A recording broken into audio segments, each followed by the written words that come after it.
Hello friends, welcome to the course on signals and systems. Today's topic is introducing signal and system.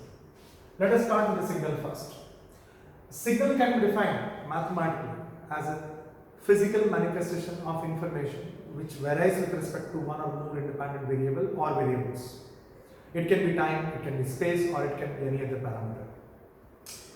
Say for example, speech signal is varying is nothing but a mathematical function which changes an acoustic pressure with respect to time. Picture or image, which is a function of brightness versus two spatial coordinates. There are many other formats of the signals available, like the sequence of millions of sequence information of the DNA codes, like ACGT, which can be treated as a symbolic representation of the signal. There are other abstract formats also, like hot, cold, low, high. These are also types of signals. Apart from that, there are other examples like audio, video, speech, language, multimedia, sensor, communication, geophysical, sonar, radar, biological, chemical, molecular, genomic, medical, data, sequence of attributes, and many more. I mean, we are surrounded by the signals everywhere. Coming to the system. A system can be described simply by this figure, and we will go through, this is our fundamental blocks of this course, which represents input, system and output. Normally, in this course, we are taking input as a function of one independent variable, which is x of t, a function of time.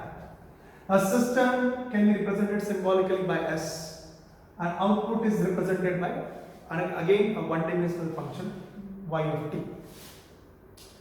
So basically, by looking into this figure, we can say that a system is nothing but it is a mapping from input to output. In this course, inputs are digital, inputs are signals. It can be of digital or it can be of analog, that we will see in the later part of the course. And outputs are also signals. So basically, system is nothing but mapping from input signals to the output signals. There are many ways to describe the system or to characterize the system. A simple way to understand how the system behaves is represented by these three examples. If you look at the equation number 1, which actually represents yt is equal to 5 times d by dt of xt. By looking into this equation, you can easily tell that my output is nothing but is equal to 5 times derivative of the input. It means I can able to read out the equations explicitly by just having an equations like this, and this is my system. It represents the relations between input and output signal. Same way, if you look at this equation number 2, 4 times d square by dt square of y of t plus yt plus 3 times d by dt of xt plus 2 times xt is equal to 0.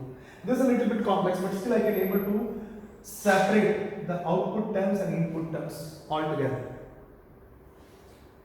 Looking into the equation number 3, d by dt of yt plus yt into xt plus x of t whole square is equal to 0. If you look at these equations, actually I cannot able to separate the input and output terms because these are inseparables. It means I cannot able to describe as I described the equation number 1. So these two are implicit relationship showing input and output relationship. I mean to say that systems can be described implicitly, explicitly, and we can able to see some more characteristics in the later part of this course. Thank you.